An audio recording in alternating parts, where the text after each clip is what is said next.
Good morning. This is David Plazas, Community Conversation Editor of the News Press.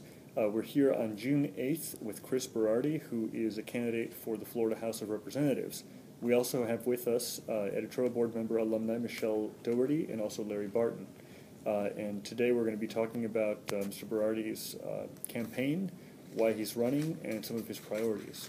So thank you very much for joining us. Thank you, David. And tell us a little bit about why are you running for this office?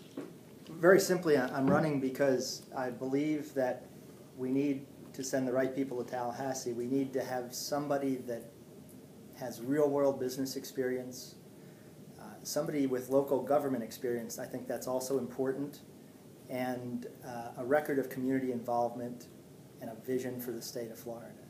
You know, those are the areas that are critical for success in any level, but especially in Tallahassee and the state government. In the private sector, I've successfully managed a small business that was started in a husband and wife's living room in Dayton, Ohio. Moved from there to being a district manager for a Fortune 100 corporation where I had up to 400 employees report to me.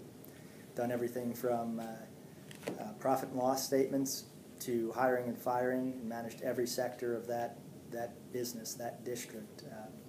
I know what it's like to be on the business side of government regulations and dealing with government in general.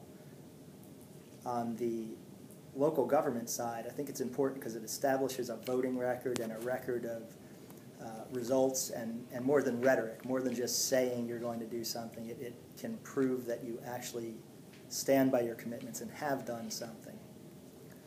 At the city council level, where I served, we lowered the budget for the first time in 18 years, the year I was on the council. In addition to that, we stopped 2 impact fees, a stormwater fee increase, and I sponsored ordinances in particular that I'm proud of that would have capped spending at the rate of population growth plus inflation, and another that dealt with unlicensed contractor activities and really kept the unlicensed contractors from being able to rip off our residents at their most desperate times. We had a tornado that came through the year I was on council through the Southwest Cape, and in less than 24 hours there were contractors from as far away as Pennsylvania that were coming in, writing estimates and taking deposits from people, and they had no intention of ever doing the work and left the state with their money and people just out. We passed some rules that would change that and make that much more difficult. So on the local government side, I have a core conservative record that I'm proud of, that's highlighted by some of the things I just talked about. I also have a record of community service in Cape Coral for the last decade.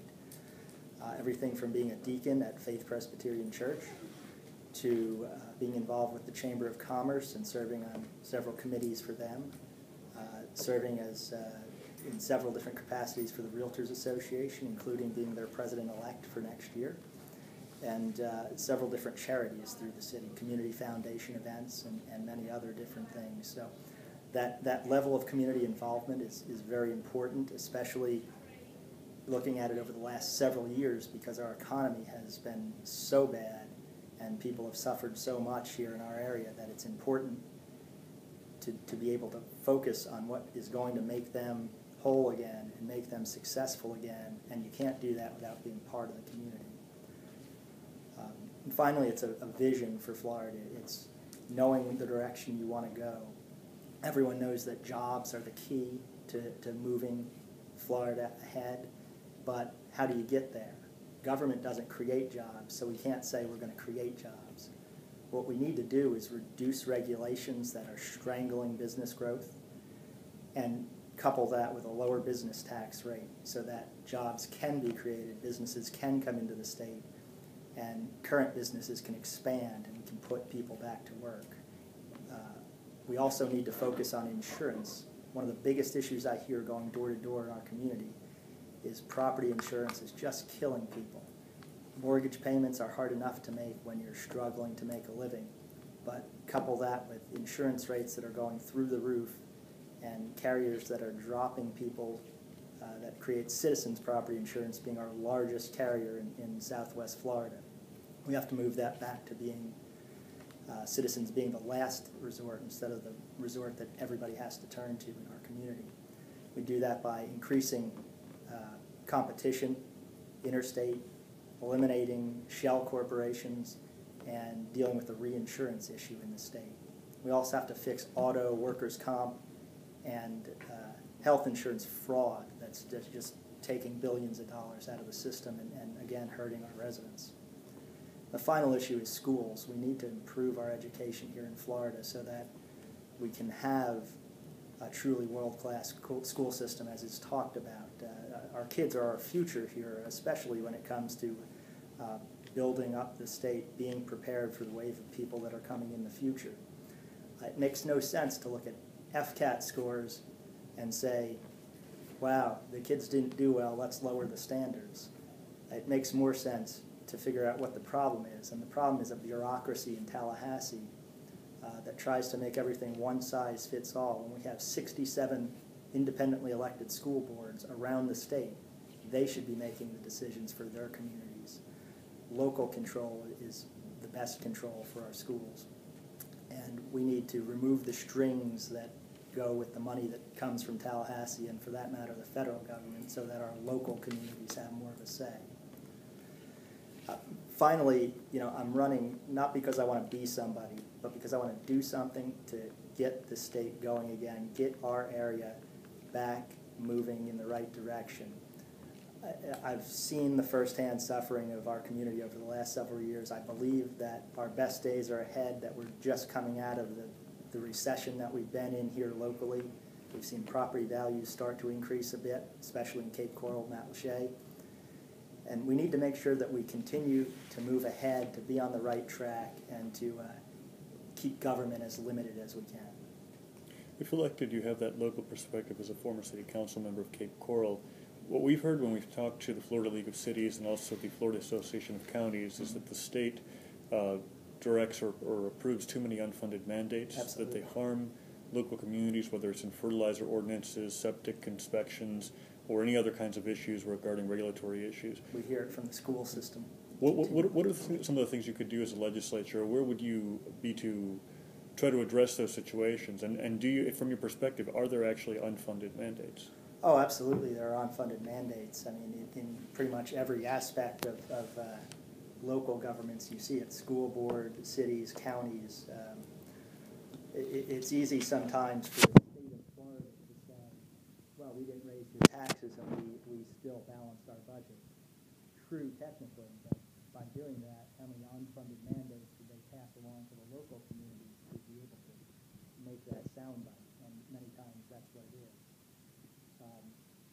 What we need to do is streamline government in Tallahassee, remove regulations, maybe consolidate some departments, and put more control back in the hands of the local governments, instead of Tallahassee saying, we have to have a class size amendment, but you figure out how to pay for it. Maybe we don't need the State Department of Education telling local school boards the size of their classes. Maybe that's something that local school boards can determine on their own, maybe being elected. That's an area, as an example, where it's an unfunded mandate, basically. But that's another case when it was a voter-approved constitutional amendment with regard to class size. But there are other issues, for example, the redistricting, where the legislature attempted to nullify the will of the voter in terms of the redistricting patterns. What is your philosophy when it comes to voter referendums? If a voter referendum were to pass, anything ranging from property tax exemptions or so forth, how do you believe is your duty as a legislator? What kind of legislation do you feel you have to pass in order to execute the will of the voter? Well, once a referendum is passed by the voters, we have to do whatever we need to do to make sure that it's implemented. We have to do it in the most efficient way possible and the most cost-effective way possible. But Florida has made the standard tough now to pass a referendum requiring 60% of the vote of the residents. So it's important that we follow the wishes of the residents of our state. What are some of the unfunded mandates that you would change if you were elected? Well, I mean, there's several that deal with health care and give me some specific ones. Yeah, like I said, there's several that deal with health care and there's several that deal with education. And I mean, you can pick from hundreds probably that that affect. But there's not one specific one that stands out to you that really needs to be addressed There, right now? yeah, there's several. I mean, there's no one specific that's just crushing our local governments or providing an undue burden. It's the totality of the different mandates that make the difference. One in itself, probably not a big deal. It's the totality of them because they just keep coming. You'll 1 moment.